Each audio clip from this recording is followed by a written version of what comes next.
नमस्कार। आज हम कहानी के एक ऐसे यादगार सीन को परत दर परत समझने वाले हैं जिसमें घबराहट है, टकराव है और एक बहुत बड़ा फैसला छिपा है। तो चलिए इसी में थोड़ा और गहरा उतरते हैं। हैरी का ये जो एक ख्याल है ना, असल में यही पूरे सीन की बुनियाद रखता है। इससे हमें पता चलता है कि ये जो एक नॉर्मल सी मजेदार लगने वाली फ्लाइंग क्लास है, उसके पीछे के दांव कितने बड़े और पर्सनल थे। मतलब मामला सिर्फ उड़ना सीखने का था ही नहीं, ये तो इज्जत की लड़ाई बन गई थी। और इस सारी घबराहट की असली वजह वो थी ग्रिफिंडोर हॉल में लगा एक नोटिस कि उनकी उड़ान की क्लास उनके सबसे बड़े दुश्मन स्लिदरिन हाउस के साथ होगी। तो हैरी के लिए इसका सिर्फ एक ही मतलब था, और वो था ड्रेको मैल्फॉय का सामना करना।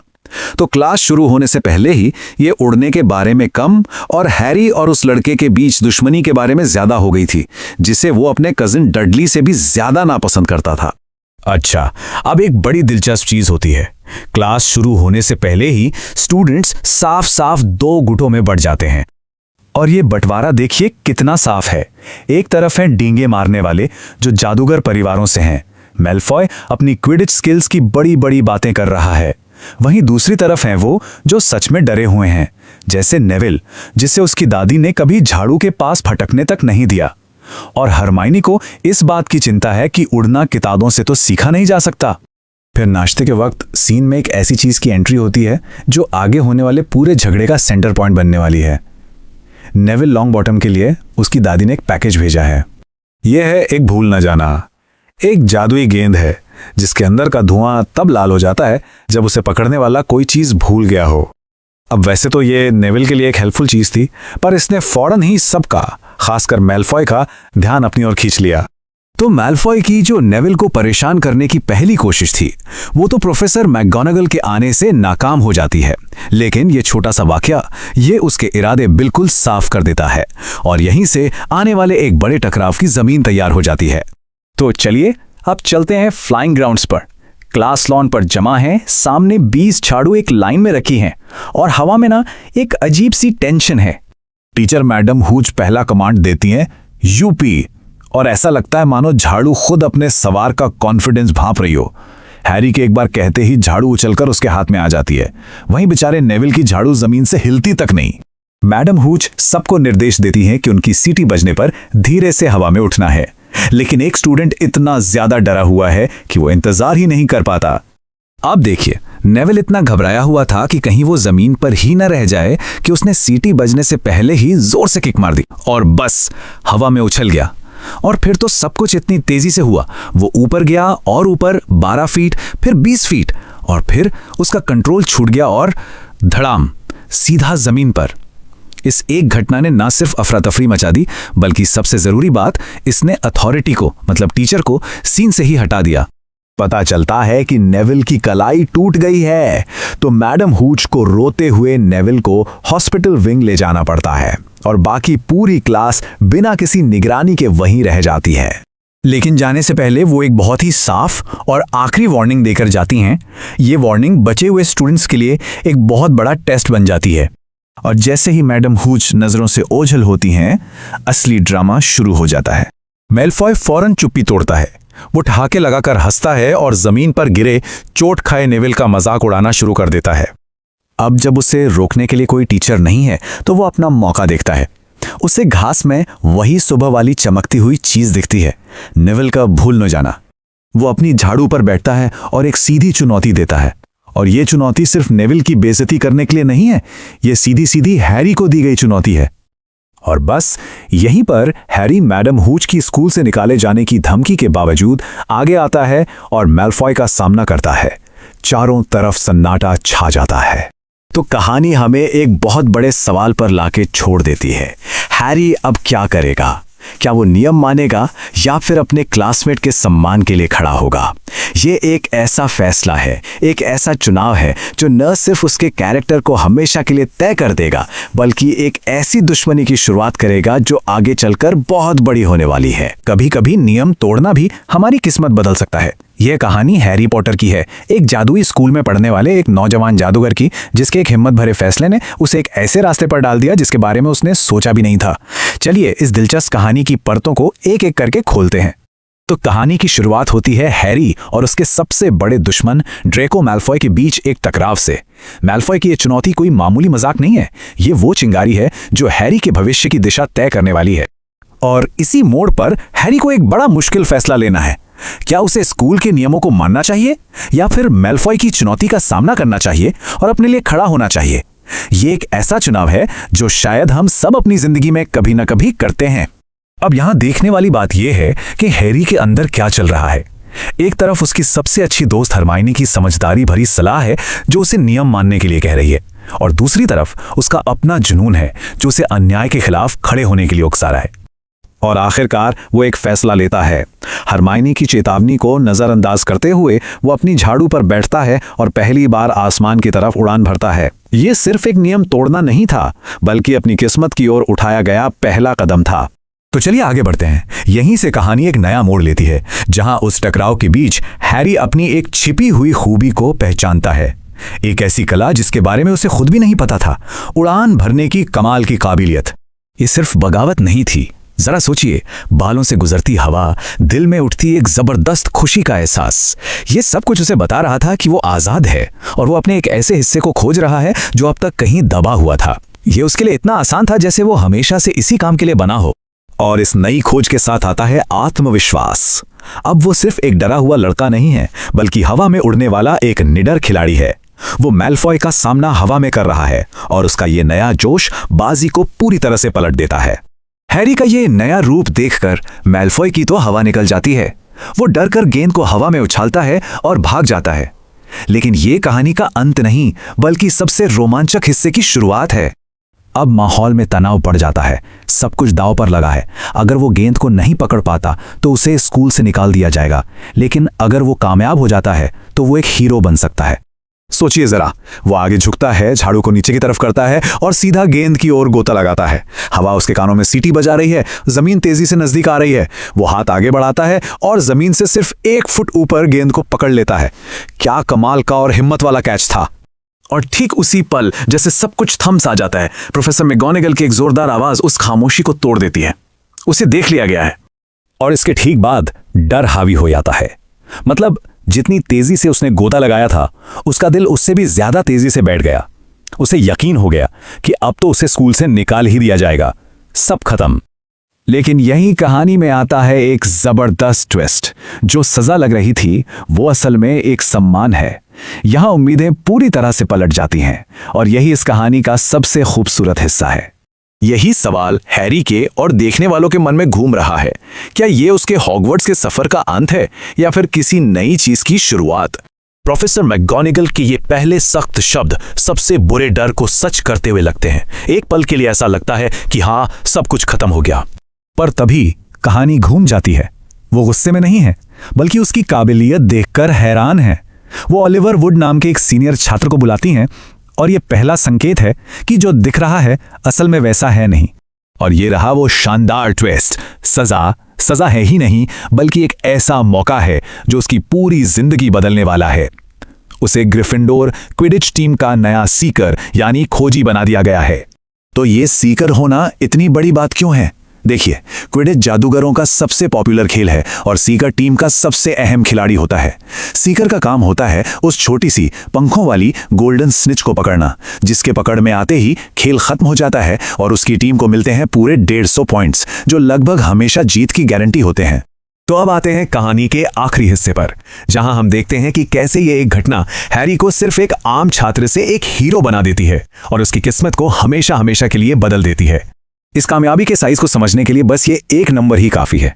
लगभग 100 सालों में हैरी पहला ऐसा फर्स्ट ईयर का छात्र था जिसे हाउस टीम के लिए चुना गया। ये उसे सिर्फ एक अच्छा खिलाड़ी नहीं, बल्कि एक जीती जागती कहानी बना देता है। और इसका असर वो तो तुरंत ही दिखने लगता है।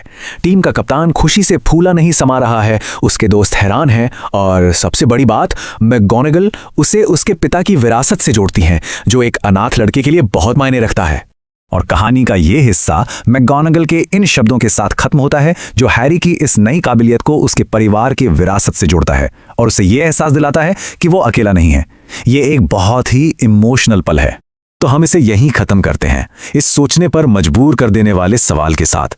हैरी की कहानी हमें यह सिखाती है कि कभी-कभी हमें अपने दिल की आवाज सुननी चाहिए, अपने जज्बे पर भरोसा करना चाहिए और नियम तोड़ने का जोखिम भी उठाना चाहिए, क्योंकि कभी-कभी यही वो पल होते हैं जो हमारी किस्मत को हमेशा के लिए बदल सकते हैं। ग्रेट हॉल में शाम का खाना चल रहा है, लेकिन माहौल में ना एक अजीब सी टेंशन है। ऐसा लग रहा है कि स्कूल की जो एक पुरानी दुश्मनी है वो अब बस एक खतरनाक मोड़ लेने ही वाली है। और इसी टेंशन के बीच में मैल्फॉय की वो चुभने वाली आवाज गूंजती है। अब ये सुनकर ही पता चल जाता है कि ये सिर्फ एक ताना नहीं है, ये तो एक सीधी सीधी चुनौती है। और बस इसी एक लाइन से मैल्फॉय कहानी का विलन बन जाता है। हैरी भी कोई कच्चा खिलाड़ी तो है नहीं, वो भी जवाब देता है। अब मैल्फॉय को लगता है कि यार दोस्तों के सामने तो बेइज्जती हो गई, तो अपनी धाक जमाने के लिए वो एक दांव चलता है। वो एक जादूगरों के द्वंद्व युद्ध का प्रस्ताव रखता है और इसकी शर्तें एकदम साफ थीं। आज रात एक प्रॉपर जादूगरों वाला ड्यूल, जिसमें सिर्फ छड़ियों का इस्तेमाल होगा, हाथ पैर चलाने की कोई इजाजत नहीं। मतलब ये कोई आम स्कूल का झगड़ा नहीं लग रहा था, ये कुछ ज्यादा ही सीरियस मामला लग रहा था। तो भाई चैलेंज एक्सेप्ट हो गया, दोनों साइड्स तैयार। और रॉन वो तो एक पल भी नहीं सोचता, वो तुरंत हैरी का सेकंड बनने के लिए आगे आ जाता है। अब मजे की बात यह है कि हैरी को तो पता भी नहीं कि ये सेकंड होता क्या है, और यहीं से इस पूरी लड़ाई का असली मतलब सामने आने लगता है। तो अब ये चैलेंज तो दे दिया गया, पर इसके बाद शुरू होता है असली खेल। सहयोगियों का, नियमों का और चेतावनियों का एक पूरा जाल सा बुना जा रहा है। तो सवाल उठता है, ये सेकंड आखिर होता क्या है? जब हैरी पूछता है तो रॉन उसे बड़े ही ड्रामेटिक और सच कहूं तो थोड़े डरावने अंदाज में बताता है। लेकिन रॉन के इस खतरनाक सी डेफिनेशन के पीछे की सच्चाई काफी मजेदार है। वो फिर समझाता है कि देखो, ये कोई जान से मारने वाली लड़ाई नहीं है, ये तो बस दिखावा है, अपनी इज्जत की लड़ाई है। मतलब जो दिख रहा है और जो असलियत है उसमें जमीन आसमान का फर्क है। और फिर आती है रॉन की सबसे प्रैक्टिकल सलाह, बिल्कुल नॉन मैजिकल। ये सलाह सुनकर ही समझ आता है कि दोनों कितने नौसिखिए हैं। असल में ये सब एक स्कूल का झगड़ा ही तो है, बस फर्क इतना है कि इसमें जादू की छड़ियां हैं। और तभी सीन में एंट्री होती है लॉजिक की, रूल्स की, मतलब हरमाइनी की। उसका एक सीधा सा आरोप इस पूरे झगड़े को बदल देता है। अब ये सिर्फ हैरी और मैल्फॉय की लड़ाई नहीं रही, अब ये पर्सनल इज्जत और ग्रुप की जिम्मेदारी के बीच की जंग बन गई है। हरमाइनी अपने पॉइंट्स रखती है एक के बाद एक। वो कहती है कि अरे ये किसी एक की लड़ाई नहीं है, ये पूरे हाउस की इज्जत का सवाल है।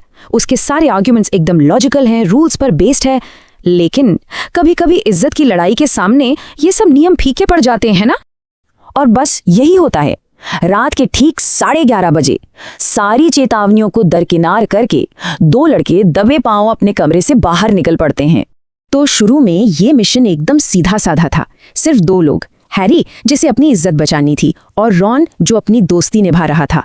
प्लान बिल्कुल सिंपल था, लेकिन कहानी में ट्विस्ट तो आना ही था। कॉमन रूम के अंधेरे में कोई और भी था जो उनका इंतजार कर रहा था। कौन? हरमाइनी। वो उन्हें रोकने की एक आखिरी कोशिश करती है अपने लॉजिक और रूल्स के साथ। और यहीं पर किस्मत अपना खेल खेलती है। जब वो वापस जाने की कोशिश करती है तो देखती है कि मोटी औरत की तस्वीर खाली है। मतलब अब वो बाहर ही फंस गई है। अब अकेले पकड़े जाने से तो अच्छा है कि इनके साथ ही चल पड़े, और बस मजबूरी में उसे भी इस मिशन का हिस्सा बनना पड़ता है। तो जो प्लान इतना सिंपल था, अब वो धीरे धीरे हाथ से निकलता जा रहा है। और लीजिए, नियम तोड़ने वालों की गिनती अब 2 से 3 हो गई है। और मजे की बात यह है कि ये 3 लोगों की एक ऐसी टीम है जिसका एक मेंबर यानी हरमाइनी अपनी मर्जी से है ही नहीं। मतलब पकड़े जाने का रिस्क अब और भी ज्यादा बढ़ गया है। अब क्या लगता है परेशानियां यहीं खत्म हो गई? नहीं, तभी उनकी नजर पड़ती है एक और शख्स पर, नेविल, जो फर्श पर सो रहा है क्योंकि वो पासवर्ड ही भूल गया और उसे अकेले रहने में डर भी लग रहा है। और ये रही फाइनल गिनती 4। जो कहानी 2 लोगों के एक सिंपल डुएल से शुरू हुई थी, वो अब 4 लोगों का एक रिस्की मिशन बन चुकी है। एक ऐसी टीम जिसमें हर कोई फंसा हुआ है, कोई अपनी इज्जत के लिए, कोई दोस्ती के लिए, और कुछ लोग तो बस गलत टाइम पर गलत जगह होने की वजह से। तो अब ये मामला पर्सनल नहीं रहा। ये 4 फर्स्ट ईयर के स्टूडेंट्स हैं जो अपनी अपनी वजहों से नियमों के खिलाफ एक साथ खड़े हैं। और अब जो दांव पर लगा है वो पहले से कहीं ज्यादा बड़ा है। और इस बढ़ते हुए टेंशन को रॉन की ये फ्रस्ट्रेशन भरी धमकी एकदम साफ साफ दिखाती है। इस एक लाइन से पता चलता है कि इस नई बिना मर्जी के बनी टीम के अंदर कितना डर और तनाव भरा हुआ है। तो अब हम इस कहानी को यहाँ एक बड़े सवाल के साथ छोड़ते हैं। क्या ये डुअल सच में होगा या फिर ये मैल्फॉय का बिछाया हुआ कोई जाल है? और सबसे बड़ा सवाल, इन चारों को अब एक साथ मिलकर क्या क्या झेलना पड़ेगा? तो आज बात करते हैं एक ऐसी रात की जो शुरू तो हुई एक मामूली सी चुनौती से, लेकिन इसका अंत हुआ एक बहुत ही भयानक राज के साथ। चलिए देखते हैं आखिर हुआ क्या था। आधी रात हो चुकी है। स्कूल के ट्रॉफी रूम में एकदम सन्नाटा पसरा हुआ है और इसी सन्नाटे में 4 स्टूडेंट्स इंतजार कर रहे हैं। माहौल में ना एक अजीब सी टेंशन है, थोड़ी घबराहट है पर थोड़ी उम्मीद भी है। लेकिन जिसका इंतजार हो रहा है यानी मैल्फॉय, उसका तो कोई अता पता ही नहीं है। वक्त बीतता जा रहा है और सब्र भी अब खत्म हो रहा है। रॉन को तो पक्का यकीन है कि मैल्फॉय डर गया। वो तो बस उस ड्यूल के बारे में सोच रहे थे जो सच तो यह है कि कभी होने ही नहीं वाला था। उन्हें तो इस बात का जरा भी अंदाजा नहीं था कि असली खतरा मैल्फॉय है ही नहीं बल्कि कोई और है, और वो सीधे सीधे एक जाल में चले जा रहे थे। और तभी एक आवाज आती है, लेकिन ये मैल्फॉय की आवाज नहीं है, ये तो स्कूल के केयरटेकर फिल्च की आवाज है। और बस उसी पल उन्हें सब कुछ समझ आ गया कि ये कोई ड्यूल था ही नहीं, ये तो एक ट्रैप था, एक जाल था, और वो उसमें बुरी तरह से फंस चुके थे। जैसे ही उन्हें पता चलता है कि उनके साथ धोखा हुआ है, बस पकड़े जाने का डर उन पर हावी हो जाता है। और फिर शुरू होती है जान बचाकर भागने की एक जबरदस्त दौड़। वो दरवाजे से बाहर निकलकर एक लंबे अंधेरे से कॉरिडोर में भागते हैं, जहां लाइन से आर्मर के सूट्स ऐसे खड़े हैं जैसे कोई फौज हो। और इसी भागदौड़ में घबराहट में नेविल का पैर फिसला और जोरदार धड़ाम, वो सीधे एक आर्मर से जा टकराया। आवाज इतनी तेज थी कि मानो पूरा का पूरा हॉगवर्ट्स जाग जाएगा। अब कोई चारा न देखकर वो एक बड़े से पर्दे के पीछे छिपते हैं और वहीं उन्हें एक सीक्रेट रास्ता मिल जाता है। आर्मर के गिरने की वो कान फाड़ देने वाली आवाज एक सिग्नल थी। हैरी जोर से चिल्लाता है और वो सब बस अंधेरे में दौड़ पड़ते हैं। उस वक्त किसी में पीछे मुड़कर देखने तक की हिम्मत नहीं थी। दिमाग में बस एक ही चीज चल रही थी, भागो। उन्हें लगा कि चलो अब बच गए, लेकिन उन्हें क्या पता था कि असली मुसीबत तो अब सामने आने वाली है। भागते भागते वो पहुंचते हैं एक और गलियारे में और वहां उनका सामना होता है पीव्स से। हाँ, वही पीव्स, हॉगवर्ट्स का सबसे ज्यादा शरारती और तंग करने वाला पोल्टरगाइस्ट, जिसे दूसरों को मुसीबत में देखकर ही मजा आता है और उन्हें देखते ही उसकी आंखों में वो शैतानी चमक आ जाती है। वो बेचारे उससे चुप रहने के लिए गिड़गिड़ाते हैं, लेकिन पीव्स भला वो ऐसा मौका कैसे छोड़ता। वो तो अपनी पूरी आवाज में चिल्लाना शुरू कर देता है, सीधा फिल्च को बनाने के लिए। बचने की जो भी थोड़ी बहुत उम्मीद थी वो वही खत्म हो गई। पीव्स का ये छोटा सा मजाक उनके लिए एक बहुत बड़ी मुसीबत बन गया था। पीव्स के चिल्लाने से दूर भागते भागते वो एक कॉरिडोर के बिल्कुल आखिर में पहुंच जाते हैं। सामने एक दरवाजा है पर उस पर ताला लगा है और पीछे से फिल्च के कदमों की आवाज और तेज होती जा रही है। मतलब आगे कुआं पीछे खाई, अब कोई रास्ता नहीं बचा था। वो चारों तरफ से फंस चुके थे। और ठीक उसी पल जब लगा कि अब सब खत्म, तभी हरमाइनी का दिमाग काम करता है। वो तेजी से अपनी छड़ी निकालती है और एक छोटा सा मंत्र बोलती है जो उस वक्त दुनिया का सबसे जरूरी मंत्र था। बस एक क्लिक की आवाज आती है और ताला खुल जाता है। वो सब बिना एक पल गंवाए अंदर घुसते हैं और दरवाजा जोर से बंद कर लेते हैं। ठीक उसी वक्त फिल्च कोने से मुड़ता है। मतलब 1 सेकंड की भी देर होती तो पकड़े जाते। हांफते हुए उन्हें लगा कि वो सेफ हैं, पर क्या वो सच में सेफ थे? उन्होंने राहत की सांस तो ली, पर वो सांस जैसे गले में ही अटक गई जब उन्हें यह एहसास हुआ कि वो आखिर आ कहां गए हैं। ये कोई क्लासरूम या मामूली कमरा नहीं था, नहीं, वो स्कूल की 3री मंजिल के उस कॉरिडोर में थे। वही फॉरबिडन कॉरिडोर जहां जाना किसी को भी अलाउड नहीं था। और अब उन्हें पता चलने वाला था कि आखिर यहां आने से सबको क्यों मना किया गया है, क्योंकि वहां जो था उसे देखकर उनके होश ही उड़ गए। उनकी आंखों के सामने एक बहुत बहुत बड़ा भयानक कुत्ता खड़ा था और उसका 1 नहीं 2 नहीं बल्कि पूरे 3 सिर थे। वो जानवर इतना विशाल था कि उसने जमीन से छत तक की पूरी जगह को भर दिया था। उसकी 6 पागल जैसी आंखें सीधे उन्हें ही घूर रही थीं। उसके तीनों मुंह से लार टपक रही थी और एक इतनी गहरी डरावनी गुर्राहट की आवाज आ रही थी कि रूह कांप जाए। उस वक्त उनके सामने 2 ही ऑप्शन थे, मौत या फिल्च, और चॉइस बहुत ही सीधी थी। इस 3 सिर वाले जानवर के हाथों मारे जाने से तो 1000 गुना बेहतर था कि फिल्च उन्हें पकड़ ले। तो बिना एक पल भी सोचे वो वापस मुड़े, दरवाजा खोला और भागे, बस अपनी जान बचाने के लिए। जैसे तैसे वो भागकर अपने कॉमन रूम में पहुंचे। जब सांस में सांस आई और डर थोड़ा कम हुआ, तब एक चौंकाने वाली बात सामने आई। उस खौफनाक मंजर में एक बहुत बड़ा सुराग छिपा था। अब देखो, रॉन और हैरी का ध्यान तो पूरी तरह से उस जानवर के 3 सिरों पर था। वो तो डर के मारे कुछ और देख ही नहीं पाए। लेकिन हरमाइनी की तेज नजर, उसने उस डर के माहौल में भी कुछ ऐसा नोटिस कर लिया था जिस पर किसी और का ध्यान नहीं गया। वो भयानक कुत्ता वहां बस ऐसे ही खड़ा नहीं था। वो जमीन पे बने एक ट्रैप डोर के, एक चोर दरवाजे के ठीक ऊपर था। मतलब वो कुत्ता किसी चीज की रखवाली कर रहा था। और बस यहीं पर सारी पहेली जुड़ने लगी। उन्हें हैग्रिड की बात याद आई कि ग्रिंगॉट्स बैंक के बाद अगर कोई सबसे सेफ जगह है तो वो हॉगवर्ट्स है। इसका मतलब साफ था, उस कुत्ते को वहां एक ही मकसद से रखा गया था, उस ट्रैपडोर के नीचे जो कुछ भी है उसे प्रोटेक्ट करना। अब उन्हें पूरा यकीन हो गया था, ग्रिंगोट्स के वॉल्ट नंबर 713 से निकाला गया वो छोटा सा गंदा सा पैकेट वो यही है, इसी स्कूल में, उस 3 सिरों वाले जानवर की पहरेदारी में। तो सोचिए, एक आधी रात का ड्यूल जो असल में एक ट्रैप था, उसने कितने बड़े रहस्य का दरवाजा खोल दिया। उन्होंने अनजाने में ही एक ऐसी पहेली को छेड़ दिया था जो ठीक उनके पैरों के नीचे ही दबी हुई थी। तो अब सबसे बड़ा सवाल यह है कि आखिर वो कुत्ता किस चीज की रखवाली कर रहा है? उस ट्रैपडोर के नीचे ऐसा क्या है